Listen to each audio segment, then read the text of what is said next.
Hello and welcome to the Midnight ISO, my F1 race review podcast. The topic of this episode is 2021's Round 2 at Imola. I'm not saying the whole title named by the Italian government, I will be here forever. And I won't do the pronunciation justice as well. So, I aim to give you my breakdown of the race, incidents and intrigues as I see them from my armchair enthusiast analyst and sim racer point of view. Please just try and remember, these are my own opinions, yours may vary. Please feel free to tell me down in the comments on YouTube if I missed anything or if you'd like to see something in a future episode. So, to the race. A wet race start, or as Gasly, Schumacher, Ocon and a couple of others would have you believe, a monsoon race start, since they felt the need to start on full wet tyres on a half-drying track. Well, otherwise there are multiple incidents and talking points during the race. Max walked away the winner with minimal quarrel from me. You'll see what I mean by two small incidents later on. There seemed to be a mixed bag of performances right across the grid from practice, qualifying and the race, which brings us directly to the starting grid. So from qualifying, well, there were some great performances in here, and some very disappointing ones. Simply put, it was a dry qualifying. Hamilton did what he usually does and put it on pole. Not a particularly epic lap by any sort of stretch of the imagination, but enough to claim pole. And, you know, I doubt he'll be complaining about that one. Perez got a career best second, and Verstappen directly behind the Mercedes of Hamilton. Now, this is where it starts to go a bit weird, because we've got Leclerc and Gasly, who are punching well above their weight for their respective cars, the Ferrari and the AlphaTauri, followed by Ricciardo and Norris. Ricciardo, a little bit disappointing. Norris was very unlucky not to even be on the front row if it wasn't for a track limit issue, but hey, those are the rules. Which again brings us to Bottas, massively disappointing, a whole half a second off his teammate. So yeah, that wasn't good. And then some of the usual sort of stuff. Ocon and Stroll. Stroll doing very well for... Well, actually, Ocon and Stroll doing very well for considering the pace of those cars from Bahrain. Sainz had a weak qualifying, but, you know, just outside the top 10, so not horrendous. Russell, the Mr. Saturday mantra, really kicked in, qualifying that Williams in 12th. How he did that, I will never know. Vettel, okay, yeah, not as far off Stroll this week, but given how much time he's had in that car, it's understandable if poor for a 4 times world champion. Latifi massively picked up his qualifying pace and only 2 places behind his teammate, but also made it into Q2, which surprised everyone. Now, Alonso, this is where it starts to go a bit wrong. However, again, how much time he's had in that car is minimal. So, a little bit of a leeway given to him there. Then the usual pair of the old former Sauber team, the Alfa Romeos, 16th and 17th. Schumacher out-qualified Mazepin again. Mazepin had a terrible practice, and there is a reason why he has a website dedicated to him when has Mazepin last spun. So yeah, did that in practice multiple times, including crashing into just before the pit lane. And Tsunoda didn't even set a time in qualifying, which was disappointing to say the least. So yeah, not brilliant from the rookie, but considering he crashed, it's not a big surprise. So, okay, that takes us to the pre-race shenanigans which happened. Okay, so first of all, Alonso, whoops, had a little bit of a spin, just a little one, into the gravel and into the wall. Still, no damage apart from a couple of end plates on the wing, easily replaced, back round to the grid. However, Vettel and also Stroll had very similar problems with what is believed to be the brake ball wire rear braking system, to the point where the brakes were actually on fire. At this point, Stroll came over the radio, said to his chief mechanic, "What should I do?" And essentially the mechanic said, drive faster to put out the fire. Okay. That's a good one. Worked though. The one thing I really want to mention here is how poorly the FIA had dealt with several incidents across the weekend. Vettel received a penalty for not having his wheels fitted within 5 minutes of the pre-race start on the grid, which is a slam dunk penalty normally. However, despite starting from the pit lane, there still was a very large percentage through the race before he was even handed the penalty, which is very poor from the FIA. I would be considering giving them a donkey award for their actions this weekend. Just not only just for the Vettel incident, but for several of the others' questionable decisions. However, moving on. Looking at the gaps to Mercedes, you can see on the left Bahrain and on the right Imola. Most of the teams, with the exception of Ferrari and Alfa Romeo, the Ferrari-powered teams, I'm excluding Haas in this one because Mazepin actually had a decent qualifying for a change. The Ferrari-powered teams are still suffering when it comes to the straight line speed. However, that is an improvement over where they were. If you look at this graph, again, Bahrain in red and Imola in white, you can see most of the teams have closed the gap from 2020 by a significant margin. I mean, if you look at Ferrari, they've closed it by 75%, which is a massive margin. And Red Bull have actually overtaken Mercedes in the actual flat-out speed in qualifying. But again, considering Bottas had a bit of a clanger, not greatly to be surprised. But it's nice to see, particularly the Aston Martin, Haas and Alpine teams actually performing better, relative to their Bahrain performance at very least. So, good job for all of the teams involved with closing the gap to Mercedes. And for Mercedes, actually still doing very well. Okay, so that's all the pre-race stuff. So, going straight into the race itself. Yes, Hamilton versus Verstappen. Well, 2 out of 2 races we've had them wheel to wheel. Verstappen came off the much more fortunate driver. However, this is my personal opinion on this one. I'm not entirely happy with the move, shall we say. I don't think he left Lewis enough space on the exit. He was a matter of inches ahead in the first part of the chicane, but then proceeded to force Lewis off the road. Now, I will maintain this is legal, because he was ahead, if by a matter of inches. I do not view it as any form of sportsmanship. However, he is there to win races, not to be the most fantastic sportsman of his generation. So, I will take you through my point of view and a little bit more in detail. Simply put, at the apex of the corner you can see Hamilton on the right hand side here, mildly ahead of Verstappen. Again, correlated by the picture on the bottom. Come the exit of that corner and the entry to the next corner, which is a matter of a couple of tenths of a second later, Hamilton is forced onto the sausage curbs, effectively wrecking his front wing and bouncing him across the curbs. And from what I could tell, if it was any other driver, he may have well been propelled directly into the side of Verstappen. So that's a very, very aggressive move from Verstappen, and completely relying on Hamilton essentially taking to the escape road, which I'm not particularly happy with. Putting it in a top-down view, you can see they enter the corner more or less together. Hamilton is slightly ahead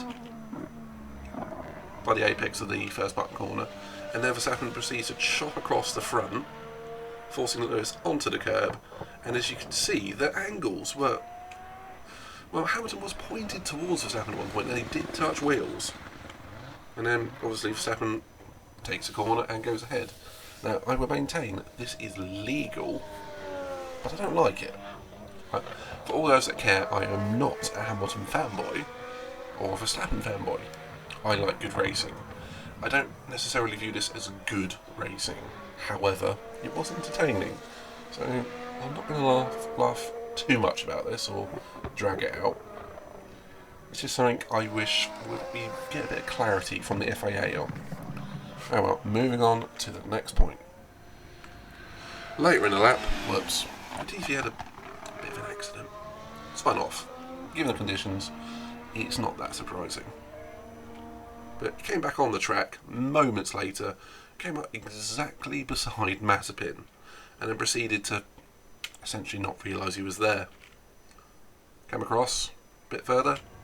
Oh yeah, and then that's what happened. Simply put.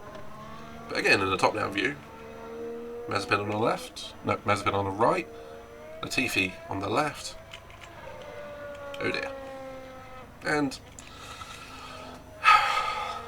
it is a racing incident as much as it is Latifi's fault on that one. First lap incident, it's going to happen, but it's such a shame Latifi literally threw away his best qualifying result on the first lap with a spin and a crash.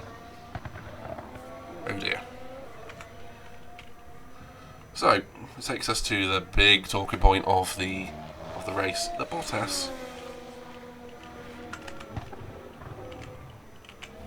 The Bottas and Russell Club. Yeah, that didn't go too well, did it?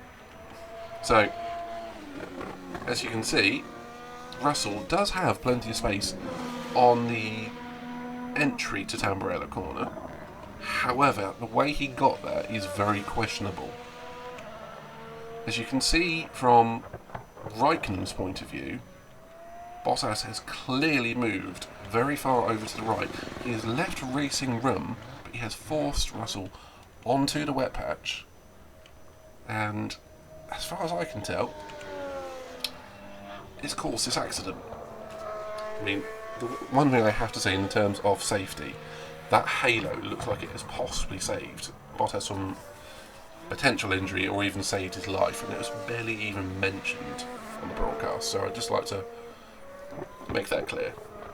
So from a top-down point of view, you got Bottas in front, Russell behind, and they proceed to move, and at this point, Russell starts to move to the right. Bottas hasn't moved at all, and as he gets virtually alongside, Bottas then starts to move, keeps on moving until they get to the very edge of the track. And at this point, Russell is on the wet part of the track and on the grass. And then we end up, with a bit of a problem, frankly. So just showing you, again, this is the point of view from Raikkonen. Bottas is very far over to the side. I was an eyewitness. You gotta listen to me, Topper. Yeah, we're all eyewitnesses, but Raikkonen is my key witness on this one. And yes, that's where we end up effectively, with Russell's wheel embedded almost in Bottas's head. Now, you can view this any which way you like depending on your point of view. You could easily say that Russell has gone into the manoeuvre far too fast, far too overconfident, which a lot of people will have a very valid point with. However, and this is where it's going to get a little bit controversial, I more think of it as it's a racing incident, so there's no blame attributed in terms of penalty afterwards. However, I think Bottas has caused the accident. He has been a catalyst to this by moving so abruptly. Now, I would just place more emphasis on this more than anything, because it's a very small manoeuvre that is completely legal, same as the Verstappen manoeuvre. But I believe without this jink to the right, although leaving space, would have forced a lot of drivers onto the grass. And it's at the very same corner that Senna lost his life. It's just something worth remembering. It's also worth remembering that Hamilton later in the race passed Stroll, Ricciardo, Sainz, Leclerc and Norris into the same corner with the same manoeuvre as Russell. So, yes, Russell has arrived there somewhere between 10 or 20 miles an hour faster than Bottas with the aid of DRS. With the benefit of hindsight, I believe Russell probably wouldn't have made that move, or just, chosen to wait until another lap. But, yes, I think the stewards are correct for giving this title a racing incident, given the contradictions and the context of the battle and the incident. Yeah, it's a tricky one, but I would be placing more emphasis on Bottas. I mean, Russell's always going to go for that pass. He's a young driver. He wants that car seat. So, he's always going to do it, and Bottas has put him in a position, moving very abruptly, that's, I think, should have been avoided. To be fair, both of them are to blame. Russell has made a mistake, and Bottas has done what he's done. So, it depends on your own point of view on this one. I'm more of the view of it's more somewhere between 60 to 70 to Bottas, but not in a malicious way. It's just the way it has ended up. So that, yeah. One other thing post-race, or post these guys' race, is this has possibly done Russell's image a lot of damage. The post-race exchange with Bottas could potentially harm his future, his employability, given the Mercedes' desire for a strong pairing that won't fight, essentially. Well, thinking of Hamilton-Rosberg here in 2016 or previous. And that is a brand that very much has a outwards brand image. Russell, following that exchange, following his outburst, following his social media tweets, he's not very Mercedes. Unfortunately, he's showing his immaturity there a little bit, but to be fair, Bottas did help the situation by giving him the bird. So, okay, moving on, that's my 10 cents on that one. But one thing I want to say before fully moving on, actually, is this is the state of the track in some parts, and it would have contributed to the crash. You can see there is a dry line, and where the trees are, there is wet, dry, wet, dry, wet, dry. So it's just something worth remembering. So, Perez. Yeah. Didn't have the best of races. Spotted coming across the grass multiple times, and it's a race to forget for him, despite starting from second. So, sorry Perez, but try again next time, mate. Sainz, yeah, the highest placed person in F1 ever to leave the track 3 or 4 times with multiple spins. I don't know how he ended up where he did, but he had good pace, poorish qualifying, went off the road, as I've said, and still finished 5th. I don't know how. Well done, I suppose. And then we have Hamilton, who, until this incident here where he's tried to lap Russell, had driven a very strong race in the mixed conditions, chasing down Max and almost catching him. And you can see in the top of the bottom picture, Bottas, who is a lap down, give or take a few feet, which shows you Bottas's lack of skill that day.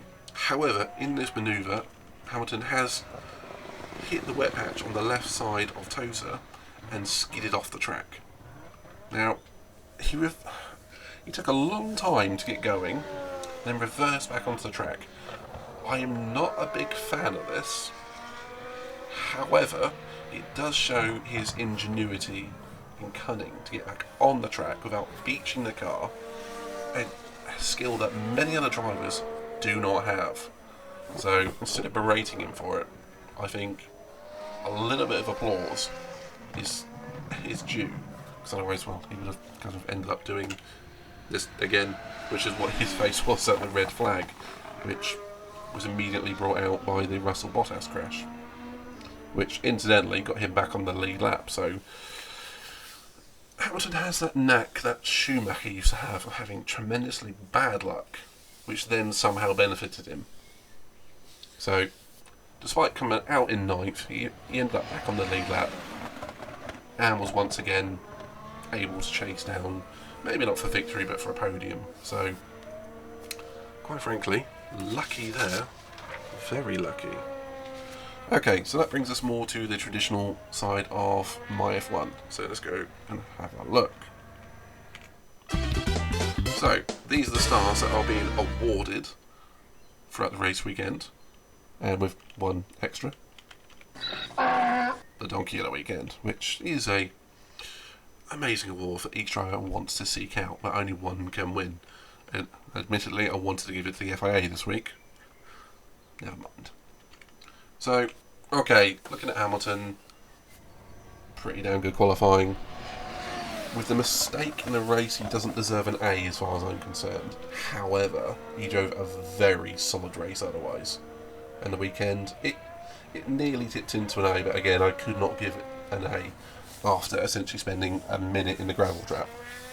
And Bottas, not particularly great qualifying. Difficult conditions and a very tight grid. I mean, I've probably been a bit light on him for the qualifying. And the race, very difficult conditions and stuck in traffic. He was never really going to go forwards in a circuit that's hard to pass at. However, he has ended up colliding with Russell. So, I am probably being generous, but I can see the problems he was having this weekend. So, he's walked away with a C-. And here are the stars. Unfortunately, a red star for Bottas for having said collision. And there's Lewis's old stars. What was he in last week? So, moving on. Ferrari, not much to really say about these two, apart from spending multiple times off the track. Even Leclerc spun on a warm-up lap. But Leclerc had a great qualifying, extremely solid race, bringing that Ferrari into a place it shouldn't really be. So he deserves an A, not quite an A plus or an A star, but again, another extremely solid drive from Leclerc. And Sainz just behind in every category so far, but it's only second race for Ferrari, so it's to be expected a little bit. Right, Verstappen. We'll start with the left and go to the right. His qualifying wasn't brilliant, however, it was enough to secure third on the grid. His race was nearly impeccable. I could not give him an A star for the first corner incident with Hamilton, which I just do not believe is fair racing. And he also spun. He did a half spin right before the restart after the red flag, so it wasn't a perfect race for him, and nor was it a perfect weekend. So I think A is fair. So Perez, great qualifying. Didn't get pole, so I couldn't give him an A star. Race, I just don't know where he went with the race. He just went backwards. So D. All things considered, it's his second race in that car, and it was a wet race. So okay, D is probably still a little bit nice to him, but however, I see his problems why he might be struggling. So I'm going to be nice to him on this occasion. Give him a D, not an E. So, okay, McLaren time. Well, I was going to start with Danny on this one, Danny Rick. Qualifying, he actually did out-qualify Norris, but with a little bit of luck, considering Norris had his fastest lap deleted, and it would only have taken about 3 inches to the left for Norris's lap to count. Otherwise, he would have easily have had Ricciardo on that. The race for Danny Rick, well, not really much to say about it. Just lack of pace and brought the car home. That's about it for him. No real moments. He's still learning the car. He did what he had to do, and sadly nothing more. So a B- weekend. Right, to Norris. Qualifying could have been amazing, but considering he had his fast lap deleted, okay, a B. It was a toss-up between a B or a B+, but it had to come down to a B, because he made a mistake. But the race, oh my god, did he show epic pace.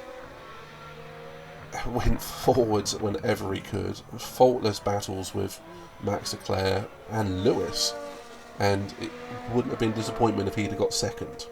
But third, there's more to come from this young man. So good on Norris. And to me, yeah, he wins Driver of the Week. So I think that is deserved. Which sadly takes us to Alpine, which is...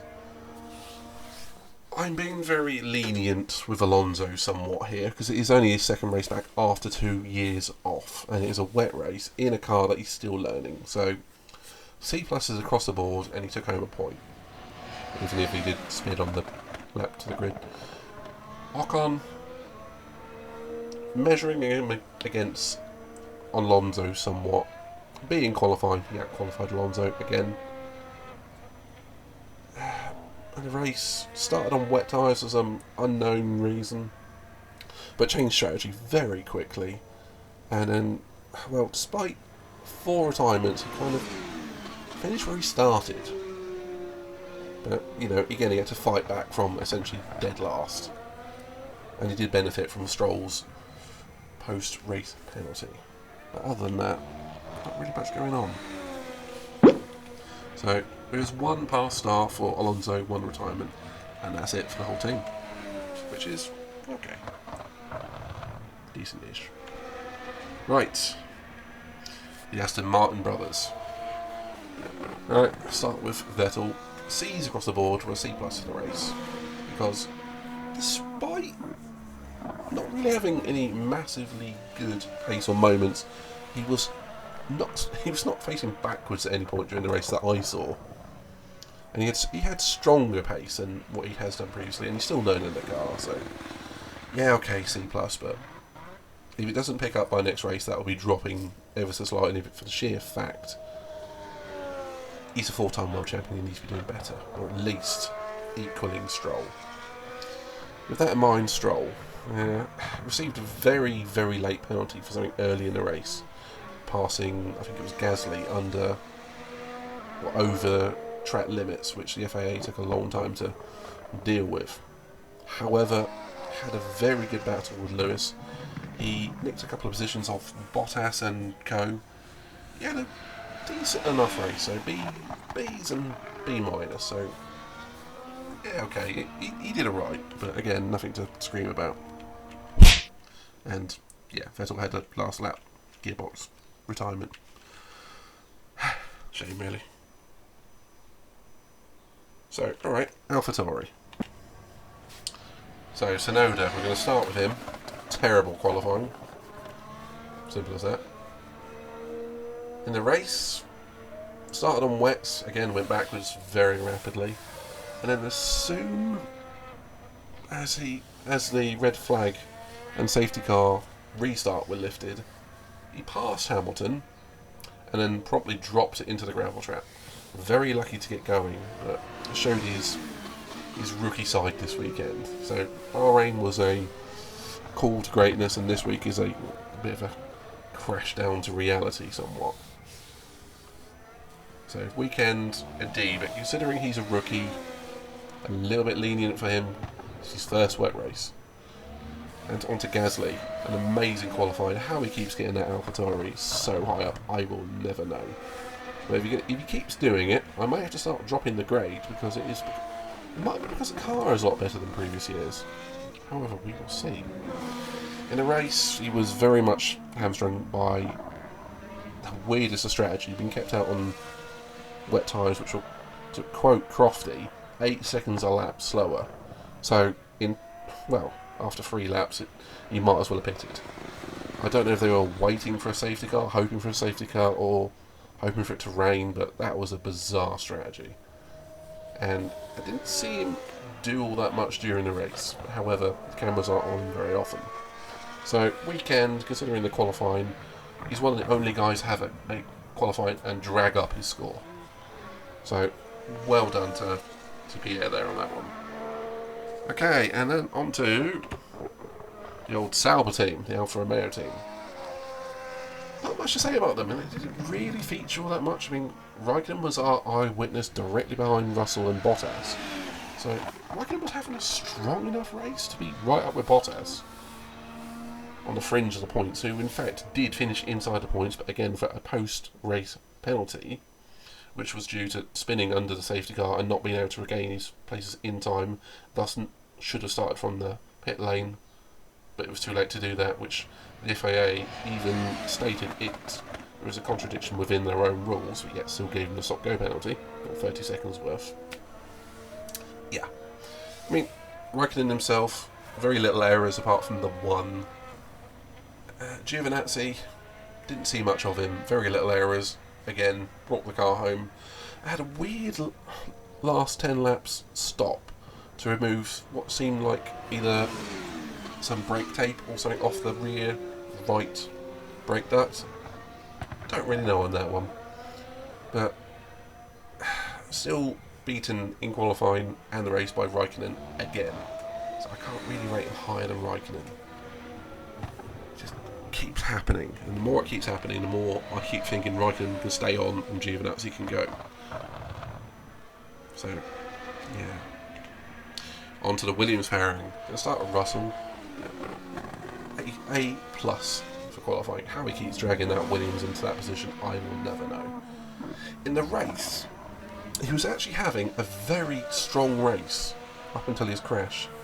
And I'm taking a lot into consideration here the fact I think it is a racing incident, and I'm not judging his post-race antics on this grade. I'm giving him a C-. Now, up until the incident, I would have said at least a B. However, it does show a little bit of misjudgment on Russell's part to cause this problem, which incidentally kind of end up with this sort of scenario. A little bit of a fight between these two. So, you know. So the weekend, he ended up as a sort of a B-. Now Latifi, very strong qualifying for him. Not an A grade, because again, 2 places behind his teammate. But in the race, an easy F. Spun off, and then not even 10 seconds later, went straight across the track, straight into Mazepin, spinning himself out. No, I'm sorry, mate, that's just not F1 quality. So, there's a couple of awards going on here.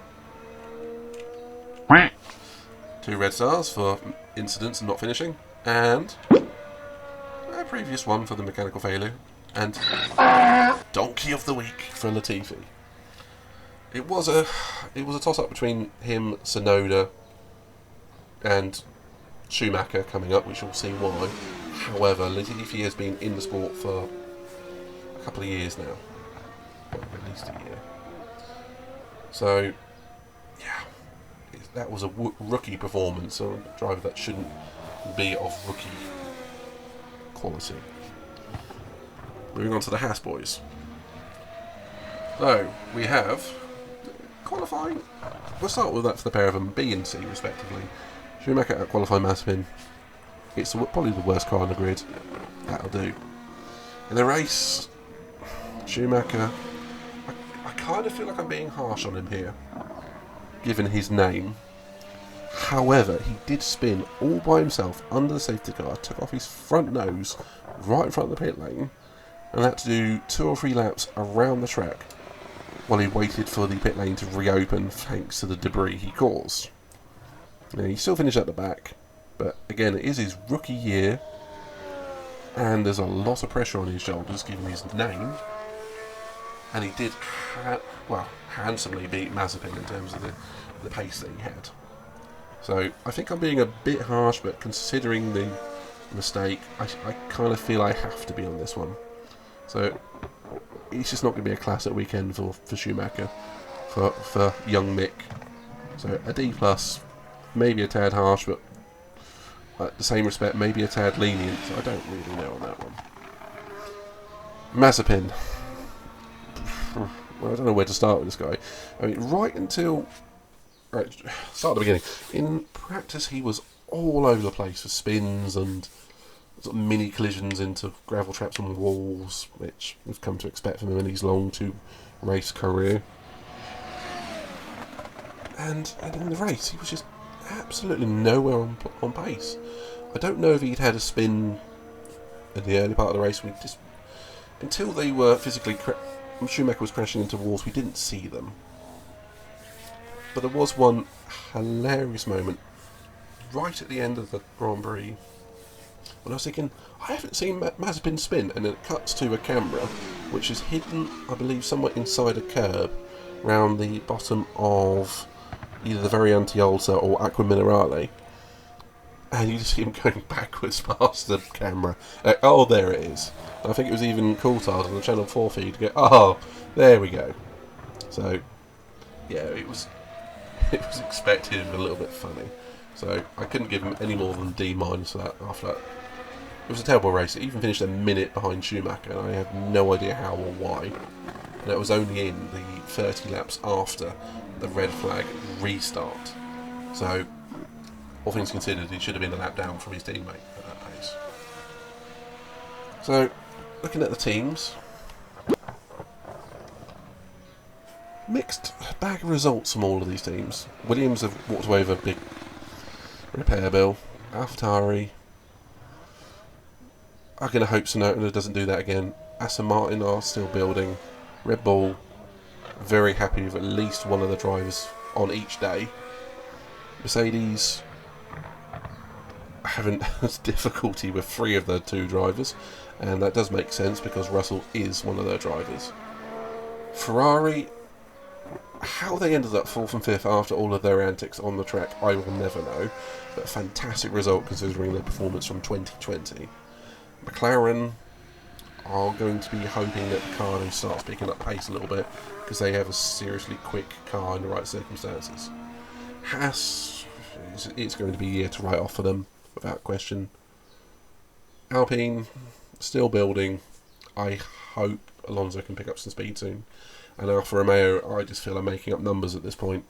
And the team are just circulating around either at the back or just outside the points, hoping for a massive pile-up. And that is all that's going to happen. Even the WTF1 race-winning tweet for the meme segment was of a dog snatching a pizza which had the name Raikkonen above it and points. So that kind of tells you all about their mentality as far as I'm concerned. So, fortunately, I don't think it is now anymore one ring to rule them all, because Red Bull have entered the fray. At least now there is one win apiece, and sadly 4 out of 10 teams have now had a mechanical retirement, which at the second race is not too bad, all things considered. So, not too bad from the teams. So, factoring in all of the qualifying, the practice, the race, I determine what GT Sport races were known as DR, driver rank. And as you can see, it's somewhat obvious when you factor in all of the red stars particularly and the donkey awards, why some drivers are lower than others. You can see out front, essentially, is 3 drivers, 4 if you include Leclerc. It's Hamilton, Leclerc, Verstappen and Norris. And Norris is really showing his maturity and growth this year. Verstappen has taken the fight to Lewis, and the pair of them are doing very similarly, which is a very good sign for potential future of A, the sport, and B, this year in terms of competition, which we all thought going into the year was going to be Mercedes' walk away. I'm just glad it hasn't. The Constructors' Championship is still looking pretty damn close. Only 7 points between Red Bull and Mercedes, and McLaren perched very handily just behind, and a much resurgent Ferrari back in 4th, with only 3 teams yet to score: Alfa Romeo, Haas and Williams. So, good news for some, bad news for others. Drivers' Championship, well, Lewis leads by 1 point, thanks to his excellent fastest lap of the race, which he took off Max. So, if it wasn't for that, Max would be leading the championship for the first time in his career. However, it's race 2, 1 point difference in it, That's pretty damn good. And the disappointment in that entire pack, as far as I'm concerned, is Bottas. And to some extent Perez, but again, it's the second race of the season. I'm sure we'll see improvements. So, okay. Takes us to the grades for the week. We'll start with qualifying, of course, then the race, and then the weekend. Now, I've highlighted the race in red for a reason you'll see why in a minute. And because I'm going to bring in the WTF1 results. Now, okay, they are broadly speaking the same.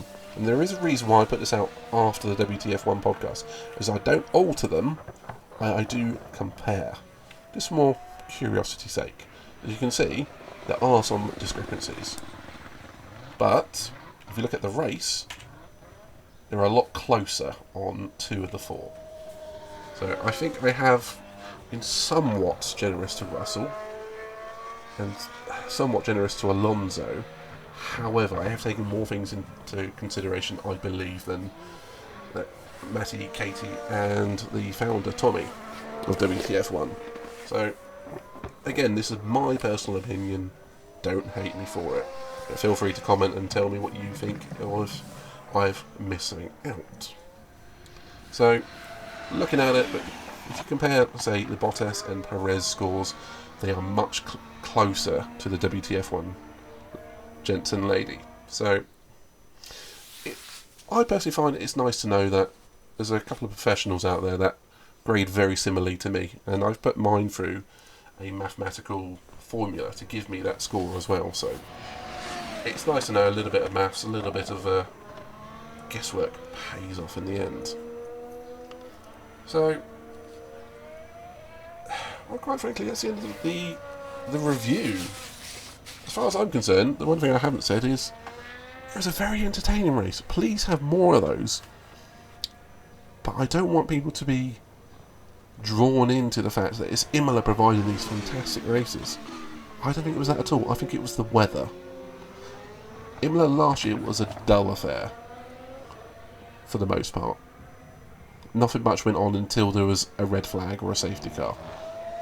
That is the trap that these old, narrow circuits can make you fall into. However, with the track limits not being so much of a concern this week, that was great. And the fact there's no runoff, there is actually gravel, it made for a lot more jeopardy in the situation. And yeah, it made for a lot of good things. I mean, I think the style can be taken from the track. However, on a different design track, but preferably not a Tilke design track. There are some good ones, there are some bad ones. I'm looking at you, Turkey, for a good one. So, yes, please more of that this year. I'm hoping everyone here has enjoyed the podcast, because I've enjoyed making it. And I hope you like the very up-to-date 8-bit graphics I've used. And continue to watch. And if you've enjoyed it, please leave us a like, share it with friends, comment, do anything you like. Subscribe if you haven't already. And yeah, that's the end of the race review. So, thank you very much. Hope to see you again for the next one after Portimao. Catch you on the next one.